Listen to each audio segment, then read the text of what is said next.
वज़ीर आज़म शहबाज शरीफ की सिफारिश पर सदर डॉक्टर आरिफ अलवी की जानिब से सुप्रीम कोर्ट में रिकॉर्डिंग रेफरेंस दायर किए जाने के बाद ये सवाल किया जा रहा है कि एक गैर मुल्की कंपनी के साथ मुआहिदे के बारे में मुल्क की सबसे बड़ी अदालत की राय लेने की नौबत क्यों पेश आई। याद रहे कि एक दहाई तक जारी रहने वाली तवील कानूनी जंग के बाद इमरान खान हुकूमत ने मार्च 2022 में बैरिक गोल्ड कंपनी के साथ अदालत से बाहर तस्फिया करने का ऐलान किया था, लेकिन इस मुआहिदे के नाकदीन इल्जाम लगाते हैं कि ये कंपनी एक फ्रॉड है जो बलूचिस्तान के वसाइल पर काबिज होना चाहती है। उनका कहना है कि ये एक ईस्ट इंडिया कंपनी की तरह है जो बलोच वसाइल पर कब्जा कर लेगी। सूबा बलूचिस्तान के इलाके रेकोडिक में सोने और तांबे के ज़खायर पर काम करने वाली कैनेडियन कंपनी बैरिक गोल्ड ने रवा बरस जुलाई में इस ख्वाहिश का इजहार किया था कि पाकिस्तानी सुप्रीम कोर्ट और पार्लियामेंट भी इस मुआहिदे की तौसीक करे। सदारती रेफरेंस से मुतालिक ऐवान सदर की जानिब से कहा गया है कि सदर डॉक्टर आरिफ अलवी ने वज़ीर आज़म शहबाज शरीफ की तजवीज़ पर रेकोडिक प्रोजेक्ट पर रेफरेंस दायर करने की मंजूरी दी है। बयान के मुताबिक 30 सितंबर को होने वाले काबीना इजलास में वजारत कानून और इंसाफ की सिफारिश पर रेकोडिक के हवाले से सुप्रीम कोर्ट के माजी में किए गए फैसले के हवाले से वजाहती रेफरेंस दायर करने की मंजूरी दी गई थी। इस रेफरेंस में बैरूनी सरमाकारी तहफ़्फ़ुज़ और फ़रोग़ बिल 2022 की मंजूरी के हवाले से भी वजाहत तलब की गई है। अदालत के बाहर होने वाले इस मुआहिदे के तहत आलमी बैंक की सालिसी अदालत की तरफ से पाकिस्तान पर आयद होने वाले 11 अरब डॉलर का जुर्माना खत्म कर दिया गया था।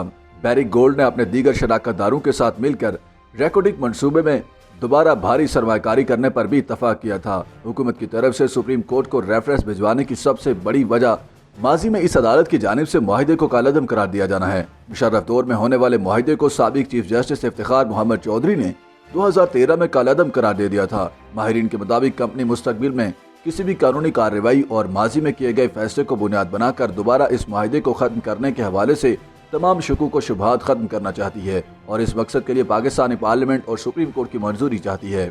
जुलाई में साबिक वज़ीर ख़जाना मिफ्ता इस्माइल से मुलाकात के बाद इस्लामाबाद में न्यूज़ कॉन्फ्रेंस करते हुए बैरिक गोल्ड कारपोरेशन के सदर और chief executive officer mark Bairstow ने कहा था कि मुआहिदे की पायदारी के लिए ज़रूरी है कि सुप्रीम कोर्ट ऑफ पाकिस्तान इसका जायजा ले और पार्लियामेंट कानून साजी के जरिए इसकी तौसीक करे। माहिरीन के मुताबिक हुकूमत सुप्रीम कोर्ट में इस रेफरेंस के जरिए अदालती मंजूरी और वजाहत चाह रही है ताकि मुस्तकबिल में किसी एतराज़ की सूरत में जस्टिस इफ्तिखार मोहम्मद चौधरी के किए गए फैसले को बुनियाद बनाकर कोई कार्रवाई न हो सके। इस केस में बलूचिस्तान हुकूमत की तरफ से बतौर एडवोकेट जनरल नुमाइंदगी करने वाले वकील और सुप्रीम कोर्ट बार के साबिक सदर अमानुल्लाह किंजानी कहते हैं कि रेकोडिक केस में सुप्रीम कोर्ट अपना फैसला सुना चुकी है और इस पर नजरसानी भी नहीं हो सकती। उनका कहना था कि अब हुकूमत उसी कंपनी के साथ दोबारा मुआहिदा कर रही है जिसे सुप्रीम कोर्ट ने कालअदम करार दिया था, लिहाजा हुकूमत ने इस फैसले के असरार से बचने के लिए सुप्रीम कोर्ट में रेफरेंस भिजवाया है। अमानुल्लाह किंजानी का कहना था कि अब बलूचिस्तान हुकूमत भी इस केस में वफाक के साथ है तो वो बतौर आम शहरी इस रेफरेंस में फरीक बनेंगे और सुप्रीम कोर्ट ऑफ पाकिस्तान में पेश होंगे। उन्होंने इल्जाम आयद किया कि ये कंपनी एक बहुत बड़ा फ्रॉड है जो बलूचिस्तान के वसाइल पर काबिज होना चाहती है। ये ईस्ट इंडिया कंपनी की तरह है जो बलोच वसाइल पर कब्जा कर लेगी। उनका कहना था कि हम इस केस में बलूचिस्तान का मुकदमा लड़ेंगे और इस मुआहिदे के हवाले से सुप्रीम कोर्ट को हकाइक से आगाह करेंगे। ख्याल रहे कि हुकूमत पाकिस्तान इन इल्जामात की तरदीद करते हुए कहती रही है कि इन वसाइल के इस्तेमाल से न सिर्फ बलूचिस्तान बल्कि पूरे पाकिस्तान को फायदा होगा।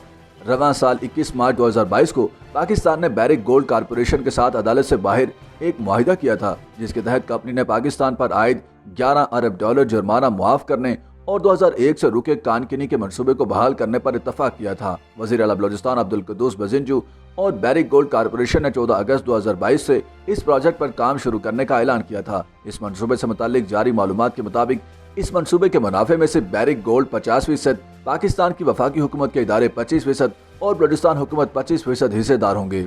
इससे पहले 7 जनवरी 2013 को सुप्रीम कोर्ट ने बलूचिस्तान के जिला चागी में सोने और दीगर मादनियात की तलाश के लिए गैर मुल्की कंपनी के साथ 1993 के रेकोडिक मुआहिदे को कालअदम करार दे दिया था। बलूचिस्तान के जिला चागी में रेकोडिक के मुकाम में सोने और तांबे के ज़खायर मौजूद हैं।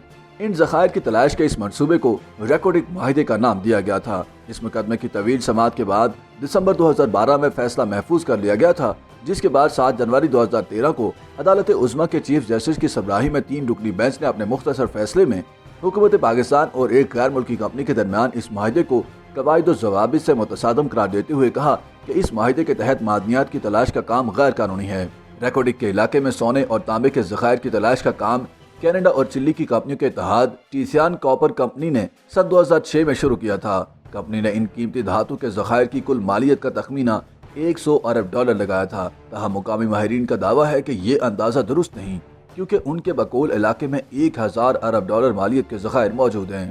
سپریم کورٹ کی ہدایت پر پاکستان کے ایک نامور جوہری سائنسدان اور سرکاری منصوبہ بندی کمیشن کے رکن ڈاکٹر سمر مبارک مد نے عدالت کو بتایا تھا کہ پاکستان ریکارڈک میں سونے اور تانبے کے ذخائر کو نکالنے کی مکمل صلاحیت رکھتا ہے، اس لیے اس کام کے لیے بیرونی کمپنیوں کا سہارا نہیں لینا چاہیے۔ پاکستان میں بعض ماہرین کا خیال ہے کہ چاغی کے دور افتادہ علاقے ریکارڈک میں سونے اور تانبے کے ذخائر سے مؤثر انداز میں استفادہ کیا جائے تو اس سے نہ صرف اپنے قرضے اتارے جا سکتے ہیں بلکہ بلوچستان کے مسائل بھی حل ہو سکتے ہیں۔